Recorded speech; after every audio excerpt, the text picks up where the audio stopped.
FlossTube, and welcome back to Fairy Tales and French Knots. I'm Erin, your host, and I'm not on camera tonight because it's time for another flip through. We're going to look through Holidays in Cross Stitch 1987 tonight. I know I did 1988 in my previous flip through just to show off the Olympic pattern that I'm thinking of starting, but now I'm going back to the beginning of the set, and we will be looking at 1987, which was the first book in the series.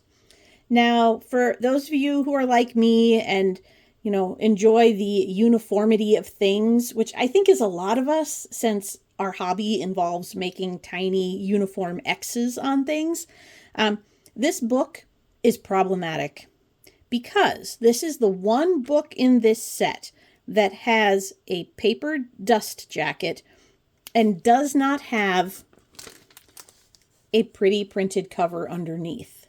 So you have to leave the dust jacket on to make it look like the other volumes in the set, and yet it doesn't quite look like the other volumes in the set. So, minor detail that kind of makes my brain itch a little bit.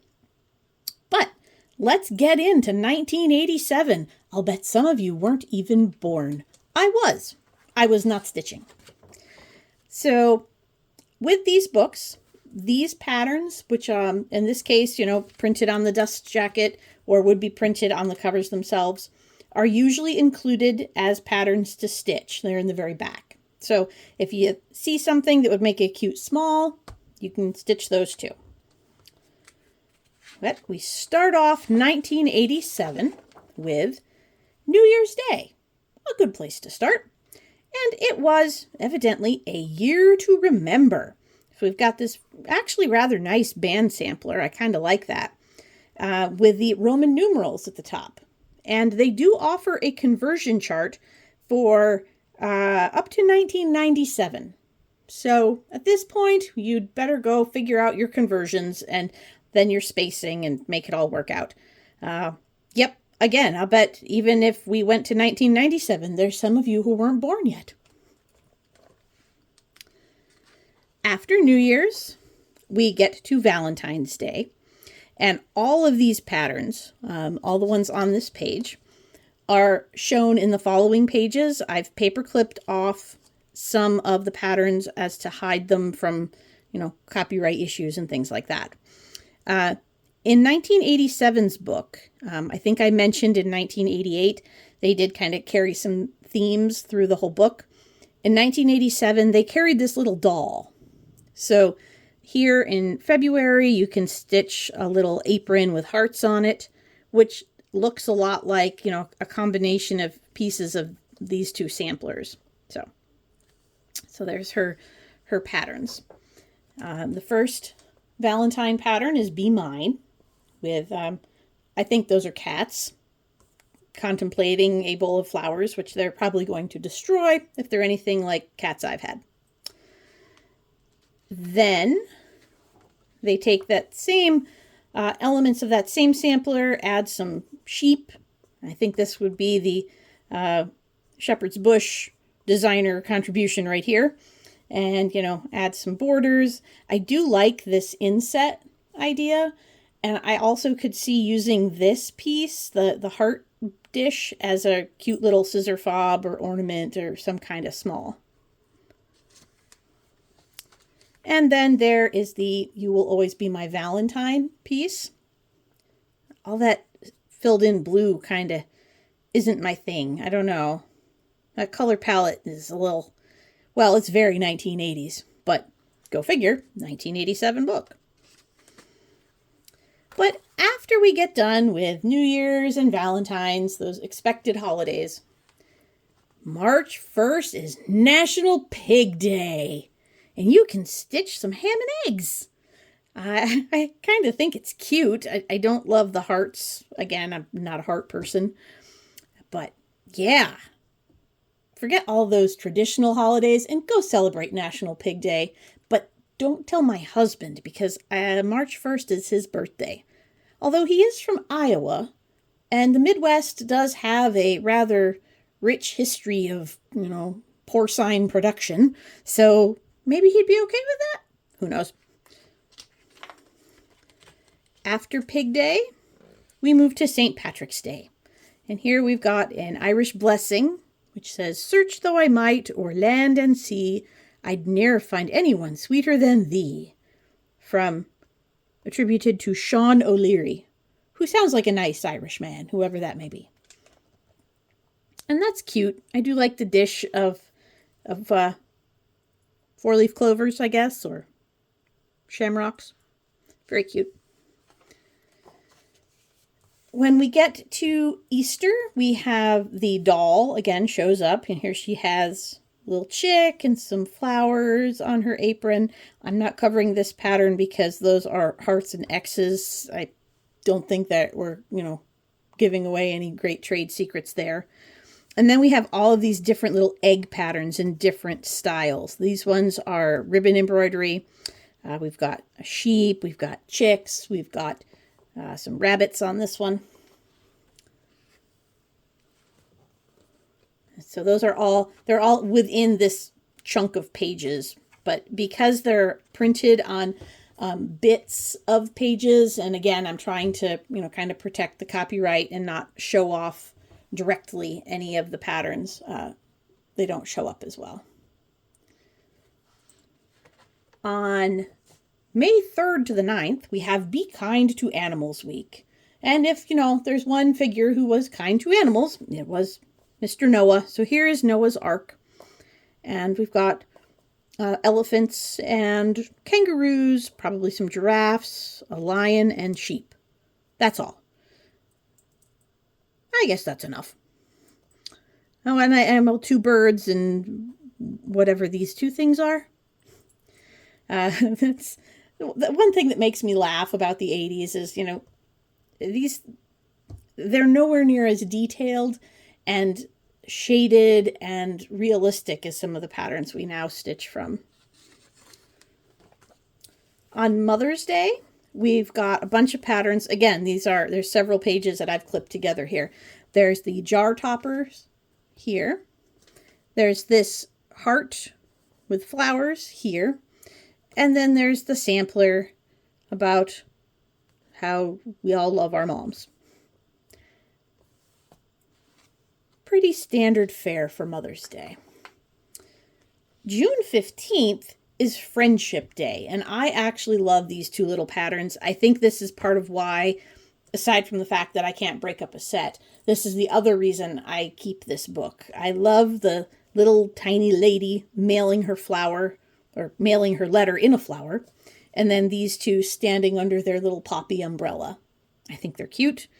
They kind of remind me of the little dolls that I used to build doll houses in shoeboxes for. So I like them. For Father's Day, we have an entire alphabet to make jar toppers for our dads. Apparently, that's all dads need, are jars with their initials on them. And, it looks like you could also cross-stitch on ties for him. I actually kind of like this alphabet, the letters, the monograms, and the vines behind them. I think they're kind of pretty. And, yes, there is another father's sampler here. It says, "It is a wise father that knows his own child." It's a Shakespeare quote.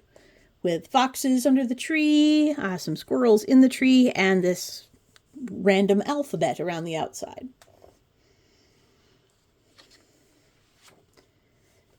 July 4th, Independence Day. We've got some vivid blues happening here. Well, it looks like 798 and 797 for your blues. And yeah, there's the Home of the Brave and the Liberty Eagle. That eagle is, I know it's an eagle, but it's a creative eagle, I think. And we also have America over here with the farmer. I'm sure he enjoyed National Pig Day. And I think that's George Washington. He looks very...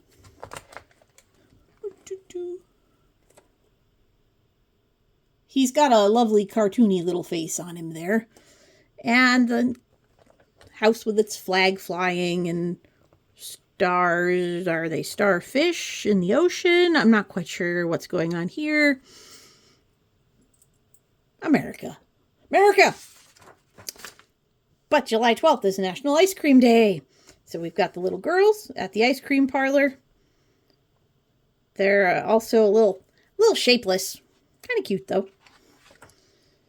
And August 4th brings us National Picnic Day, where, we have more ice cream, of course. Although ice cream is very difficult to have at a picnic, at least if you live where I do. I mean, it's going to melt.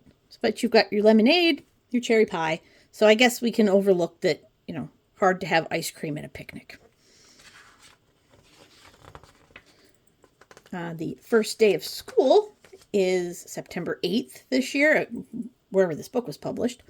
And we've got the little girl, this time as a schoolgirl.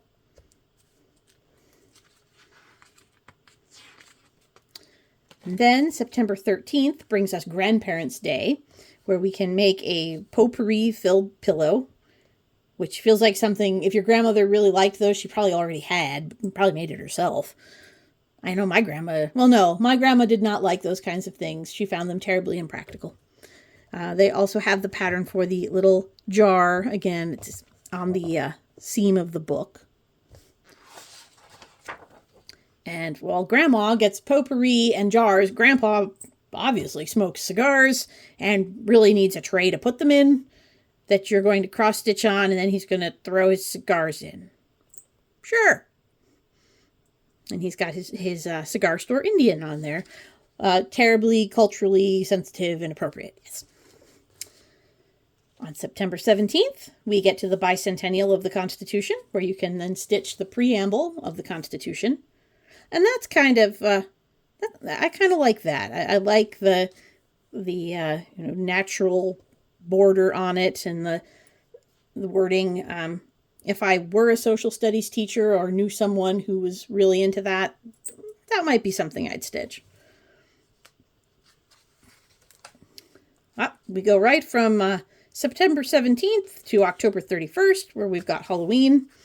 Now we turn our little lady into a Halloween doll, and we see she's got a little pumpkin on her skirt. And then we can cross-stitch our trick-or-treat bag. That one looks a little bigger than the little tiny ones in that 1988 edition that I showed off last time, but it's still not huge. Let's see, does it tell us what size? Well, they stitched the front of it on a 15 by 15 and a half piece of Aida. So, maybe. I want more candy than that. Don't know about you. For Thanksgiving, we've got some little village settings. We've got the village here. We've got the house here. I kind of like the gray and brown. It's a little bit depressing, but it's not terrible. And then we also have, as part of your Thanksgiving decor, the Heart of the Home sampler, where it says the kitchen is the heart of the home. They hadn't caught up to the family room with the giant TV being the heart of the home yet. And then for December 6th, the St. Nicholas Day, we've got 3 actually really cute Santas. So we've got Father Ice on his horse. We've got St. Nicholas with a bear. And we've got Kris Kringle, who I like, but looks a little bit depressed. I don't know why. I think it's the giant sack on his back and the hunched shoulder and the snow. He just doesn't look like a happy man.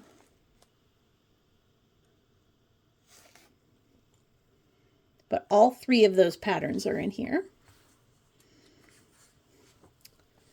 And then on December 21st, we have Snow White's 50th anniversary. It's good to know that Snow White is older than me. Way older than me if she was 50 in 1987. So there she is. And I was talking about this with some friends last week or possibly the week before. A lot of times these patterns had to be very careful not to step on Disney's toes. So as you can see, you can tell it's Snow White. She's got the dark hair, the rosy cheeks, the blue bodice, but she's missing some of the very Disney-fied elements of Snow White. And then you've got the 7 dwarves in her skirt, which, well, that has a lot of double entendre to it, doesn't it?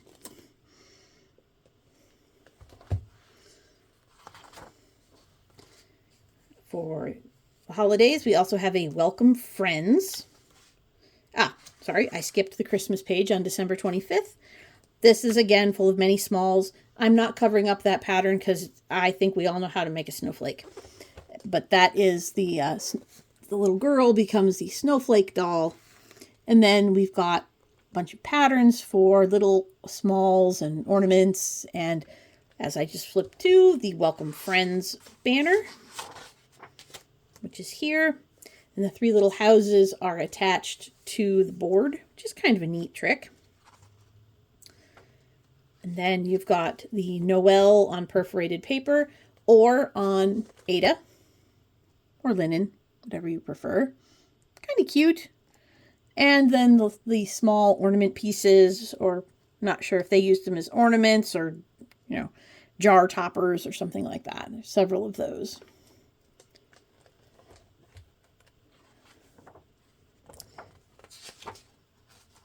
And there's also some paper stamping in there, so I didn't show those off.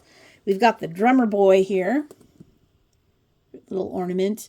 I actually like him without the wings because to me those don't look like wings. And then we've got the ever popular Christmas collars. Please don't stitch these for your children. Even if you hate them, do not stitch those. I don't think my mother stitched those for me when I was that age, which was pretty close to 1987. No, bad. Then we have the quilted block wall hanging here. And these are some cute little smalls. There's also all the instructions and measurements to piece the quilt together. And this year's stockings are the Forest Friends stocking. There's actually 2. So you've got both the reindeer one, which I rather like. If I were going to do one, it would probably be the reindeer. And then there is, I was going to say it's an angel, but I believe that's Saint Lucia. Maybe my Swedish, Norwegian friends can verify that for me, but I believe she is the one who wears the wreath of candles in her hair. And we close off the year. Now this is still all under the Christmas section with nutcrackers in a row. Who doesn't love a good nutcracker? I like the fact that they look like Pride nutcrackers. We've got red, orange, yellow, green, blue, purple, and pink. Yes, in fact, they are. They are your Pride Month nutcrackers. And since it's just about the end of June, I probably won't do another one of these videos before July. That seems like a great place to end tonight. So, from me and the Pride Nutcrackers, have a great night. See you later.